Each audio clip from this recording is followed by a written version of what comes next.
Amém. A graça e a paz. Dia 11. Dia 11, nós estamos totalmente adaptados já à campanha.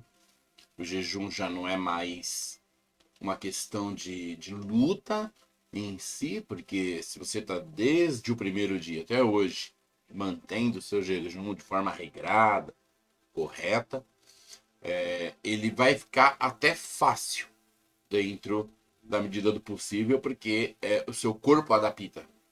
Teu corpo entende já o que é que tá pegando, que hora que tem alimento e o que ele faz. Isso para um jejum temporal, né? Os Daniel, eu não sei como que os Daniel come, se come toda hora. E eu fiz jejum de Daniel só uma vez. 40 dias, legumes, frutas e água. Não foi fácil, não. Um dos piores. E não era assim, vou ficar comendo cenoura 24 horas. Não. Eram refeições. Refeições. Eu trabalhava e tinha dia lá no trabalho que o cardápio lá de legumes era bem escasso.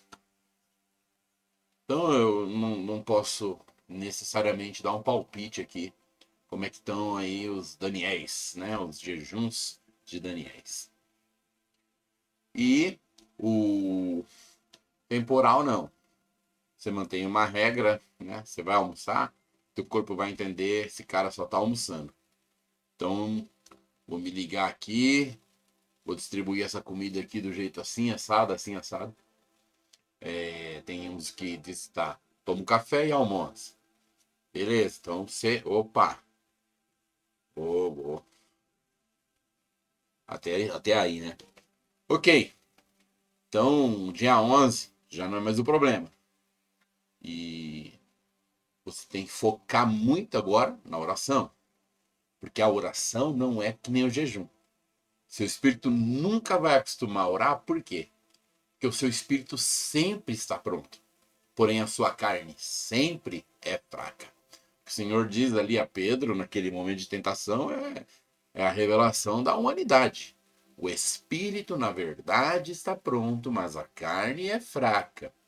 E isso não tem nada a ver com se você vai aguentar a tentação. Ai, pastora, aquela moça tá me seduzindo. Jesus bem disse que o espírito está pronto, mas a carne. Não, você é safado, seu lascivo. Vai ser liberto. Não foi isso que o Senhor disse. O Senhor disse que espiritualmente o Espírito Santo habita em nosso espírito. Por isso está pronto. Porém, toda a ação espiritual é anti a carne. Ela aceita a tentação maligna, ela é anti a carne. Então você nunca vai estar adaptado para orar, para declarar, para crer que Deus faz. Você sempre vai estar adaptado para quê? Para o medo, para desconfiar, para achar que vai dar errado. E aí, portanto, nós temos que nos manter muito vigilante com relação à oração das campanhas. Por quê? Porque quando tende a normalizar a questão do jejum, você também tende a orar menos ou baixar a guarda. Por quê? Porque tudo vai ficando mais normal. Sempre é bom você ter um compromisso com tanto tempo que você vai orar. Nunca é bom você deixar a oração assim por deixar. Eu vou orar o que der. Isso aí não é coisa de homens de Deus. Homens e mulheres de Deus, vencedores, eles têm metas. Ah, mas se eu não orar uma hora hoje, Deus, eu prefiro não pôr. Não, põe. E se eu não orar? Não tem problema. O Senhor, ele não vai te condenar porque você marcou de orar uma hora e não orou. Coisas acontecem. Você não vai orar no outro dia? No outro dia ora uma hora e meia. Qual o problema? Nenhum. Amém? Então vamos lá? Dando só essas dicas aqui, porque nós estamos entrando aqui num momento bem legal da campanha, que é quando nós está na força máxima. Então, tô vendo aí muitos irmãos na campanha, vamos apertar o cinto, porque somos homens e mulheres de Deus. E essa campanha, embora tenha os objetivos pessoais dos irmãos, e tenha incluído finanças nesses dias, desde ontem, os de ontem e hoje, temos incluído finanças, nós também estamos com um grande pedido da igreja: esterilidade, novos líderes. Amém? Que o Senhor venha derramar sobre nós essa grande graça. Estamos então aqui com nossa apostilinha aberta, né? A apostilinha aqui do Devocional da Guerra. Não é o devocional do app, que são frases para você meditar. Esse aqui é frases para construir a nossa oração. Então você vê que é bem diferente, né? Você de manhã lê o app ali, aquelas frases para gerar uma meditação, aí você faz ali a oração máxima, abre o coração, fala. Depois você chega aqui é guerra, aqui é com o diabo. Diabo, você vai achar o seu lugar agora, em nome de Jesus. E à noite vamos ler o capítulo do livro, né? Que você não cuida. Olha, manual de perdão poderoso, o dia que nós lemos ontem. Então, glória a Deus, amém? Ontem, dia 9. Tanto coisa, né? Mas se você não consegue fazer assim também nessa sequência de 3 vezes ao dia, faz tudo de uma vez, o Senhor vai te honrar do mesmo jeito. Se você consegue, é melhor, que você não vai sobrepor coisas na sua mente, né? Amém? Vamos lá, muita conversa hoje. Vamos ler aqui. A armadura de Deus, né? Vamos repetindo aqui, falou isso antes, vamos falar hoje de novo. Eu visto a armadura de Deus completa, estou revestido de justiça, verdade, salvação. O evangelho da paz me sustenta e a fé me protege. Tá? O mesmo contexto aqui, nós falamos da armadura ontem. Então hoje aqui eu quero descer aqui, ó. Gálatas 6:9. E não nos cansemos de fazer o bem, porque ao seu tempo ceifaremos, se não desfalecermos. Manter a pressão exige perseverança. Não desanimar mesmo sob fadiga. Garante a colheita da vitória. Deus recompensa aqueles que continuam firmes em fazer o bem. Então veja só, essa perseverança sob a fadiga é exatamente porque o ajuste da normalidade no teu tempo de jejum pode dar o quê? Um enfraquecimento, um relaxamento na questão da oração. Estamos ganhando, o diabo tá tonto, e aí vai orando menos. E aí no fim não ganha. Então tem que ter muito cuidado. Então a pressão da perseverança, às vezes você pensa assim, né? Quando tá muita luta, pastor, tá muita luta, mas eu tô suando sangue. E você não desiste. Aí daqui a pouco você vence as batalhas, fica tudo bem. Aí você pensa assim, agora só numa nice, agora tá uma benção. Aí que você pensa que é fácil, você perde. Por quê? Porque é mais fácil você ter uma perseverança e uma firmeza em cima de uma crise do que em cima de uma bonança. Então, muitas vezes, o diabo ele tira a mão, ele recua a luta para te deixar relaxado. Tá tudo bem, não mexe mais com isso, não precisa tanto. E aí é onde você perde o foco. E esse perder o foco pode ser perder todo o complexo ali que foi gerado com aqueles 21 dias, etc. Então, manter a pressão com perseverança, ela vai está muito relacionada a quando você pensa que está tudo bem. Por quê? Porque quando realmente está tudo mal, você é muito perseverante. Imagina, se o diabo aparece ali todo fedendo enxofre, com o olho vermelho, cuspindo marimbondo, você vai virar um cristão poderoso e expulsar ele. Vai ser tomado pelo Espírito Santo. Mas ele vai vir como? Ele vai vir com relaxamento. Tá no jejum, isso é bom mesmo, hein? Senta aí, rapaz, você já tá vencendo. O pastor falou que se você não orar hoje, amanhã você ora por hoje. Deixa. Assiste esse joguinho. Assiste esse filminho. Então ele vem como seu amigo. E aí você tem que manter o seu foco e a sua perseverança, que é essa questão do que tem que estudar aqui.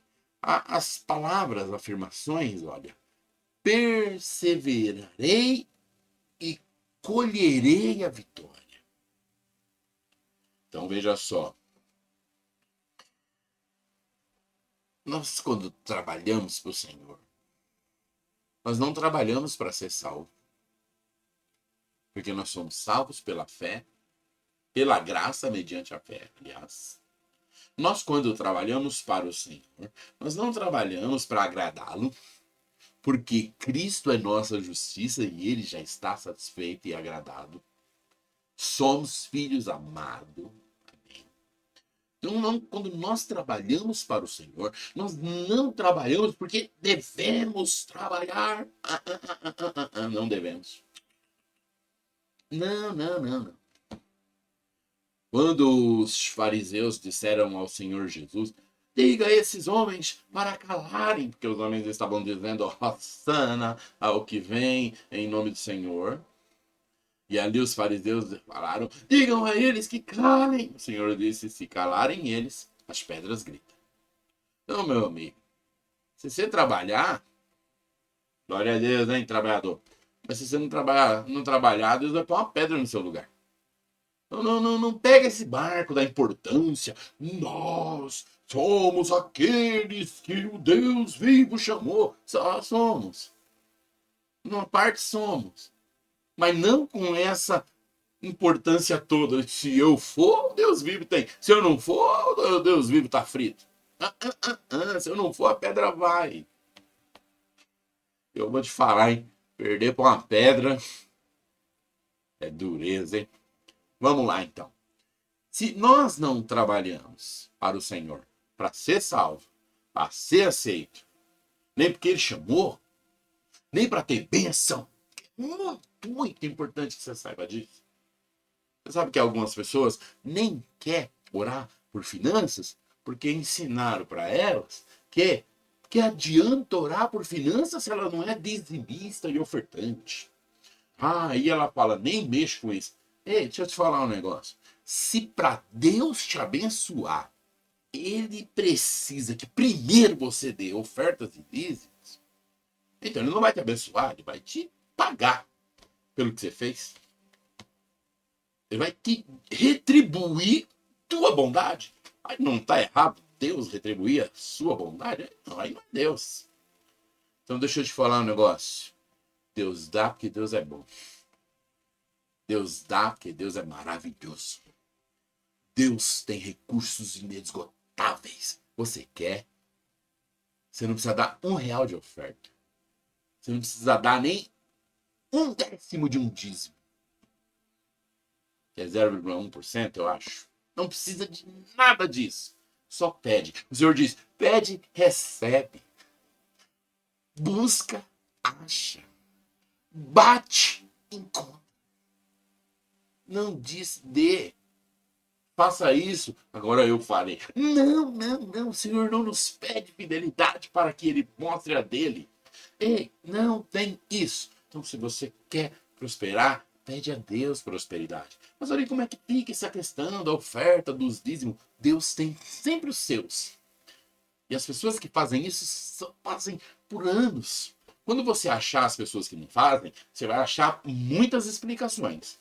Alguns ficaram tristes, alguns ficaram desanimados, alguns perceberam que foram gastados injustamente contribuições que eles deram, alguns pararam de dar porque disse que a igreja pedia por uma coisa e fazia outra, alguns diziam que entrava muito e ninguém viu o resultado, outros diziam que é muito, outros dizem que é para o pastor, e aí tem uma série, cada um com sua justiça. Agora presta atenção. Se existe até hoje a igreja e nunca foi diferente o sistema financeiro, é porque tem pessoas que dão. Então, esses que dão, geralmente, quando você achar as pessoas que são os ofertantes e os dizimistas, você vai ver que se eles têm 20 anos de igreja, eles fazem isso há 20 anos. Se eles têm 30 anos na igreja, eles fazem isso há 30 anos. Se eles têm 10 anos na igreja, eles fazem isso há 10 anos. Aí você fala, mas por quê? Porque eles têm visto a grande recompensa. Eles têm feito por amor, mas o Senhor tem retribuído para eles. E aí, não é de oferta que eu quero falar aqui, não. E aí entra a resposta para essa pergunta. Se eu não trabalho para ser salvo, se eu não trabalho para ser aceito, se eu não trabalho para ter as bênçãos, se eu não trabalho porque eu fui chamado, por que eu trabalho na igreja? Porque eu sou tão grato, que eu sinto o encargo de fazer algo. Eu tenho que fazer algo. Foi feito coisa muito grande para mim. Para eu ficar de braços cruzados. Deus permita que eu faça algo. E aí, a partir daí, o Senhor, ele abre uma exceção. Qual é a exceção? O Espírito Santo que move em mim, faz a obra de Deus em mim. Não é nem eu que faço, é o Espírito Santo movendo em mim. Eu só sou, então, o quê? Um instrumento. Lembrei aqui do irmão Cirilo. Logo quando eu conheci a igreja em células, e eu estava na fase ali de treinamento, aí tínhamos ali o irmão Cirilo, né? Cirilo e Silmara, era um casal maravilhoso. Nós amamos muito eles. E o irmão Cirilo gostava muito de falar que quando você pegava um canudinho desse de plástico, desse que ficou até proibido, porque isso que mata a baleia, um canudinho de plástico, né, de beber o refrigerante, ele pegava esse canudinho, pegava uma pedrinha ali, um papelzinho e soprava. Aí, ele gostava de fazer isso quando nós estávamos reunidos, e aí ele parava e falava, você viu o que aconteceu? Este papel que te atingiu é a bênção de Deus. Supõe-se que eu sou Deus te dando a bênção. Mas quem é o canudo? O canudo sou eu. Eu sou só um instrumento pelo qual a bênção veio, passou e chegou até você. Porém, não foi eu que trouxe a bênção. Não foi eu que soprei a bênção. E nem é minha a bênção. Eu sou o canudinho. O irmão Cirilo contava essa do canudo quase toda vez que nós vínhamos ele. Eu adorava ouvir. Alguns já estavam ficando enjoados, mas eu não me enjoo. E estou até falando aqui do canudinho. Então, nós trabalhamos, nós somos um canudo na mão de Deus. E um canudo não para beber refrigerante, para jogar a bênção, para jogar a bênção, para jogar a bênção. E isso é por prazer, isso é por amor. Não é porque senão vai para o inferno, não é porque senão não é salvo, não é porque foi chamado, não, nada disso. É um prazer tão grande, é um prazer tão imenso. Pastor, mas existe todas essas pessoas? Existe porque desde quando o Senhor subiu aos céus, essas pessoas existem, a igreja está aí até hoje. Antigamente, essas pessoas, elas amavam muito intensamente, que elas até iam e se enfiavam dentro das bocas dos leões para serem devoradas, de tanto que elas amavam e queriam provar este amor. Hoje, não há leões por enquanto querendo engolir os filhos de Deus, mas há muitos obstáculos. Muitos obstáculos. E mesmo assim, nós estamos vindo. Glória a Deus. Glória a Deus. Vamos orar.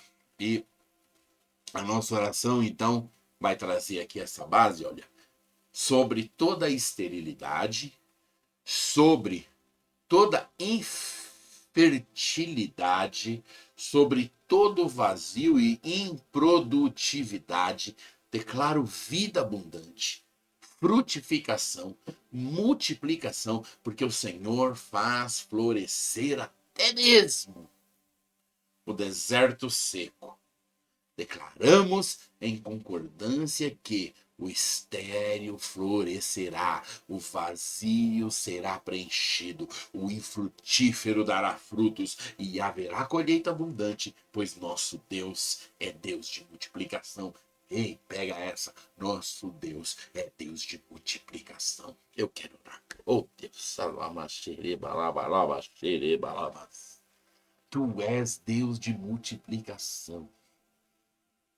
Por isso que em nós haja uma firmeza, haja uma garra, haja um amor que é maior, que é profundo, nós possamos ver o que não se é tão comum ver, mas que abra os nossos olhos para vermos tão preciosa que é esta obra do Senhor e tão grande privilégio nosso de estar nela, de participar dela. Uns vão marcar suas vidas com o futebol, outros vão marcar suas vidas com o cinema, outros vão marcar suas vidas apenas para sua própria família, outros vão marcar suas vidas por erros e erros, outros vão marcar suas vidas porque são engraçados, outros vão marcar suas vidas pela tristeza, pelo azar, pelos infortúnios, mas nós vamos marcar a nossa vida por amar, servir e dar ao Senhor aquilo que nós recebemos. O Senhor nos salvou, o Senhor nos trouxe, o Senhor nos ensinou e nós queremos levar isso para frente. Nós queremos levar isso para frente, porque isso encheu nosso coração,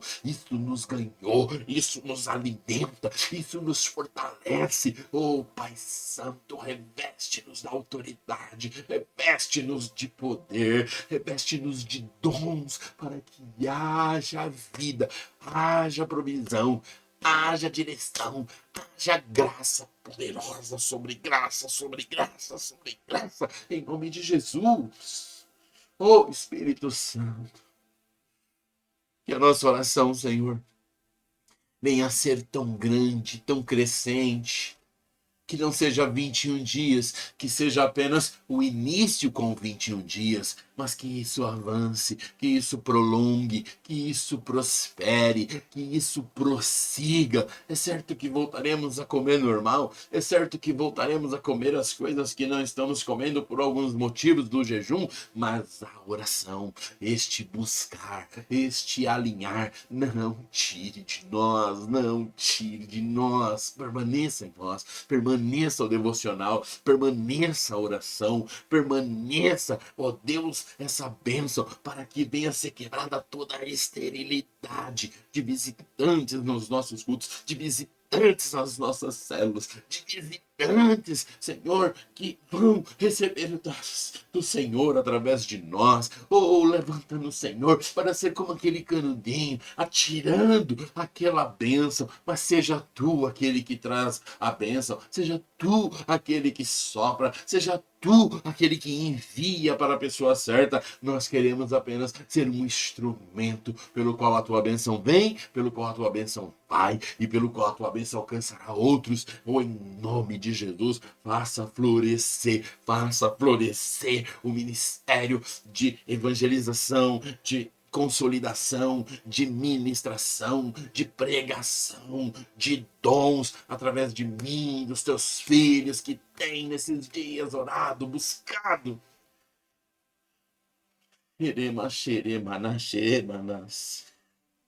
Que antes que venhamos combater a esterilidade de não ter visitante, de não ter líderes em treinamento, qual esterilidade está em nós? Será que temos sido estéreis na oração? Será que temos sido estéreis na santidade? Será que temos sido estéreis em ouvir tua voz? Será que temos sido estéreis em dar tempo ao Senhor, em ter um devocional com o Senhor? Será que nós gastamos tempo com todas as coisas menos contigo? Ah, se há! Oh, e o que há de esterilidade que está em nós, para que sejamos varões que o Senhor quer que sejamos, para que sejamos os crentes que o Senhor quer que sejamos. Opera em nós uma obra profunda de alinhamento, de fluir, de bênção. Será que tem faltado este amar, esta obra? Ou será que nós estamos apenas com o nosso coração egoísta, como quem diz, me salvou porque quis, eu não pedi. Oh, misericórdia, misericórdia por isso, mas que haja em nós, Senhor, a mentalidade correta, a mentalidade certa, a mentalidade viva, a mentalidade de Cristo, que haja em nós o Espírito que ouve em Cristo, e que nós venha, Senhor, em nome de Jesus, olhar as pessoas e saber que Satanás os engana, Satanás os corrompe, Satanás os adoece, e nós temos autoridade contra Satanás. Por isso vamos ser instrumento, por isso vamos ser usado, por isso vamos adiante, para cima, para frente, para a tua glória. Oh, em nome de Jesus, eu comando agora, no nome de Jesus, contra as obras deste maligno. Ele caia por terra agora, em nome de Jesus. Oh, enche, Senhor, enche-nos do teu Espírito. Enche-nos do teu Espírito. Aleluia, aleluia, aleluia. Oh, oh, glória a Deus. Glória a Deus, querido irmão, querida irmã. Glória a Deus. Sabe? Amanhã é o dia 12. 13 e 14 nós estamos fechando esse momento de grande intensidade. E depois, a partir do dia 15, cada dia vai ter uma estratégia diferente. Mas em todos esses dias, a partir de agora, o foco máximo na oração. Na oração. Faça uma lista das coisas que você está orando, para você conseguir lembrar delas todos os dias. Para você conseguir lembrar delas todas as vezes que estiver orando.